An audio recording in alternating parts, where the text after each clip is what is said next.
Aujourd'hui, donc, nous sommes le Aleph Mar Cheshvan, le deuxième jour de Rosh Chodesh.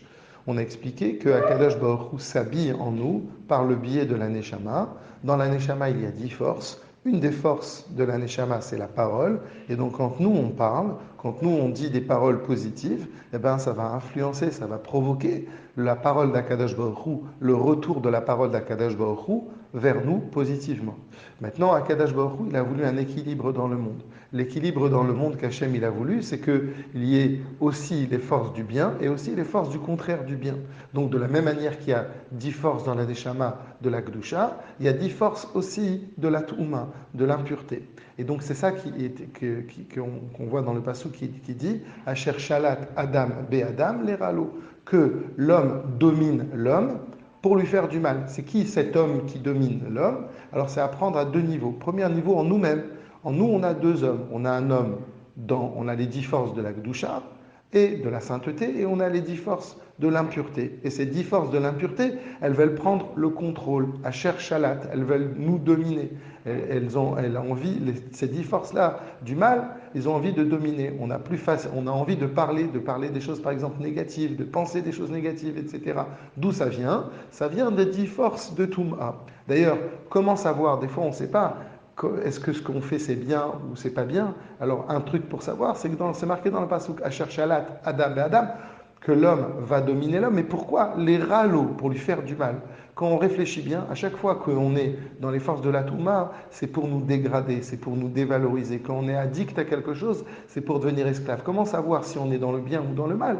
Eh bien, si on fait quelque chose ou on fait répétitivement des choses, on voit est-ce que ça nous valorise, est-ce qu'on se sent mieux, est-ce qu'on se sent épanoui ou le contraire, chas v'shalom. Et dès qu'on voit que ça nous enferme, ça nous isole ou ça nous fait souffrir, alors on sait que là on est dans les forces de la Touma. Donc premier niveau, c'est le niveau que dans nous-mêmes, il y a deux hommes, l'homme de la Gdusha et l'homme de la Touma. Maintenant aussi, on peut le prendre de manière plus grande. On s'aperçoit qu'il y a aussi cette volonté de certaines nations du monde, et quand on regarde l'histoire du peuple juif, on s'aperçoit que c'est jonché de faits dans lesquels il y a des nations qui ont voulu nous opprimer. Les nations, elles changent.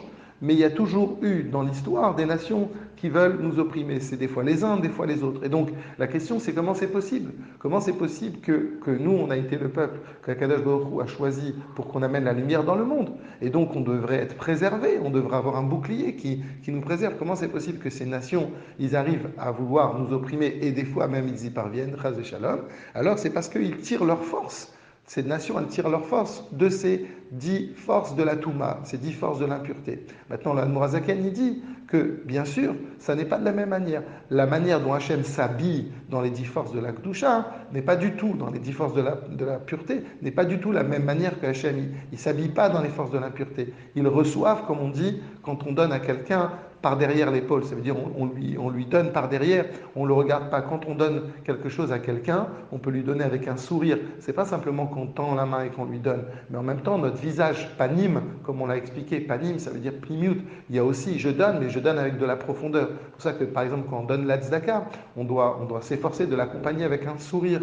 On doit s'efforcer de l'accompagner avec notre visage. Maintenant, le contraire. Quand on veut donner quelque chose, quand on donne quelque chose, mais pas parce qu'on veut, mais parce qu'on est obligé, à ce moment-là, on donne par derrière, on tend la main par derrière, sans qu'il y ait notre visage. C'est un peu le même exemple. Quand Akadosh Baruch Hu, il donne la force aux Umot HaOlam, aux nations qui veulent nous opprimer, il le donne, mais pas de manière profonde, il le donne de manière détournée.